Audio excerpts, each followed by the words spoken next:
रतनपुर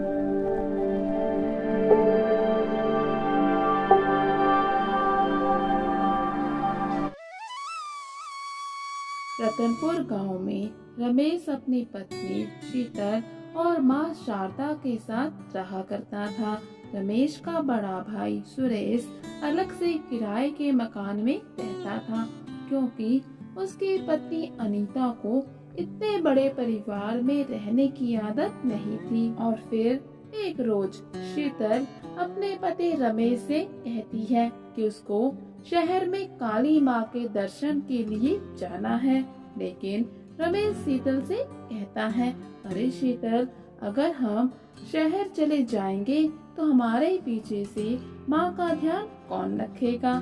शीतल कहती है, क्यों ना हम बड़े भैया और भाभी से कह दें कि एक दिन के लिए यहाँ आकर रुक जाएं।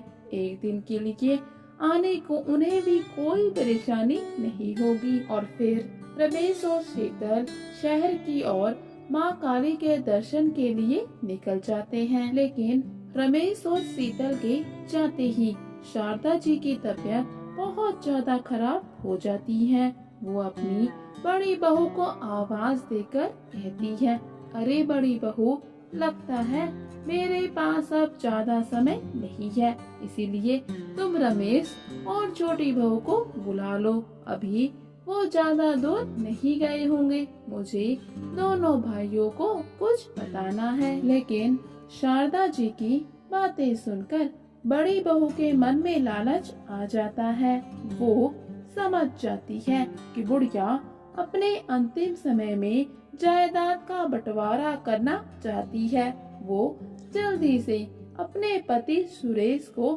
बुलाकर ले आती है और शारदा से झूठ कहती है कि रमेश और शीतल तो काफी आगे निकल चुके हैं।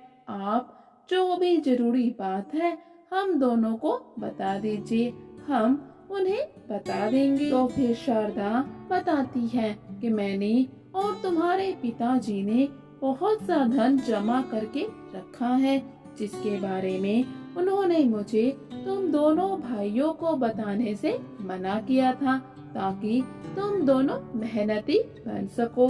लेकिन अब ये मेरा अंतिम समय है, इसलिए मैं तुम्हें बताती हूँ कि हमने घर में बहुत सारा धन छुपा कर रखा है और मैं चाहती हूँ कि वो धन तुम दोनों भाई आपस में बराबर बराबर बांट लो। इतना कहते ही शारदा की मृत्यु हो जाती है। लेकिन मरने से पहले शारदा ये नहीं बता पाती कि पूरे घर में उसने धन को छुपाकर कहाँ पर रखा है। और फिर अनीता अपने पति से कहती है, धन तो घर में ही है, पूरे घर में मैं धन को ढूंढ ही लूंगी, लेकिन ये बात तुम अपने छोटे भाई को मत बताना। सुरेश अपनी पत्नी से कहता है, लेकिन रमेश के होते हुए तुम धन को घर में कैसे ढूंढोगी, वैसे भी उसे पता तो चल ही जाएगा। तो इसके लिए अनीता कहती है, मेरे पास एक तरकीब है, तुम बस जैसे जैसे मैं कहती हूँ वैसे वैसे करते जाओ, देखना सारा का सारा धन हमारा ही होगा। और फिर शाम होने पर रमेश और शीतल भी घर वापस आ जाते हैं। घर आते ही उनको माँ के मरने की खबर पता चलती है, जिसे सुनकर दोनों ही बहुत परेशान हो जाते हैं। माँ के अंतिम संस्कार की सारी विधि विधान करने के बाद बड़ा भाई सुरेश रमेश से कहता है, देखो रमेश, माँ के क्रियाक्रम की सभी रस्में पूरी हो चुकी हैं। अब तुम अपनी पत्नी को लेकर इस घर से चले जाओ, क्योंकि माँ ने ये घर मेरे नाम पर कर दिया है। ये सुनकर रमेश को बहुत ही आश्चर्य होता है।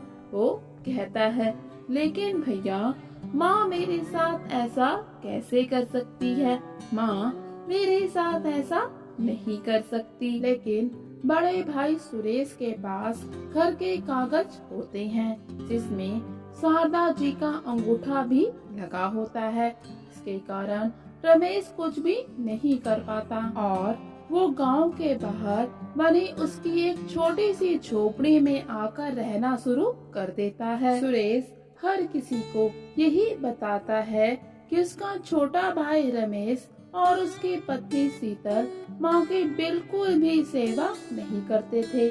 माँ के साथ बहुत बुरा व्यवहार करते थे, जिसके कारण माँ ने सारी जायदाद और घर उसके नाम कर दिया। रमेश को जायदाद का लालच नहीं था, लेकिन उसकी माँ उससे नाराज थी। इस बात का उसको बहुत ही दुख होता है। वो हर समय उदास अपने घर में बैठा रहता है। रमेश अपनी पत्नी शीतल से कहता है, अरे शीतल, माँ हमसे इतना नाराज थी, हमें कभी इस बात का पता भी नहीं चला। अगर मुझे पता होता कि माँ अपनी अंतिम सांसें ले रही है तो मैं कभी भी शहर नहीं जाता। माँ के पास बस सिर्फ माँ के पास ही बैठा रहता। शीतल भी बहुत दुखी होती है, लेकिन दोनों अब कुछ भी नहीं कर सकते। और फिर एक रोज जब शीतल घर की सफाई कर रही होती है तो उसको वहाँ पर 5 सोने चांदी से भरे हुए घड़े मिलते हैं, जिन्हें देखते ही वो अपने पति रमेश को आवाज देती है।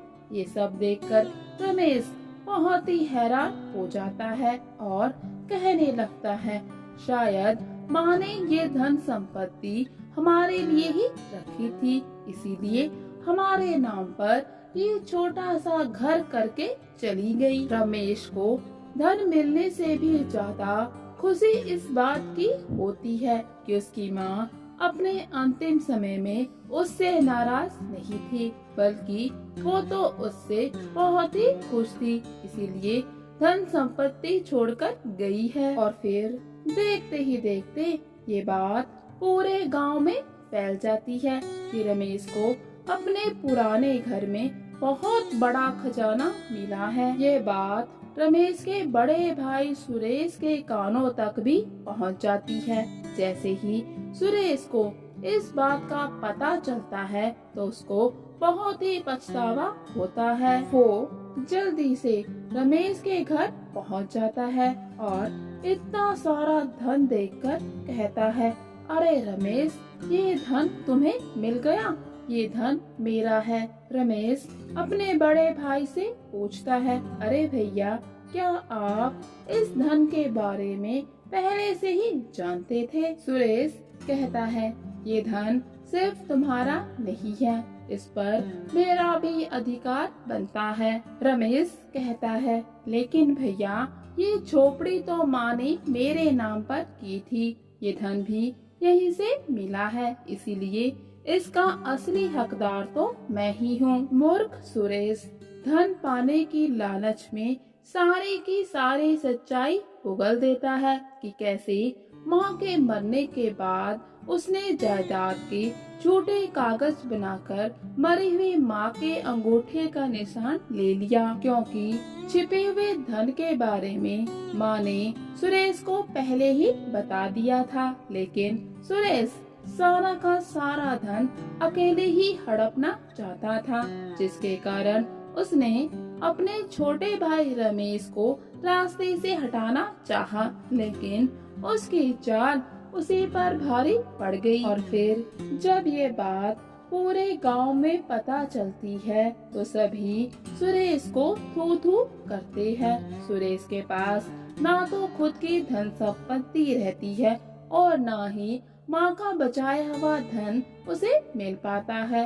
धोखाधड़ी के केस में वो जेल के अंदर चला जाता है। तो कुछ इस तरह से बड़े भाई को उसके लालच की सजा मिलती है।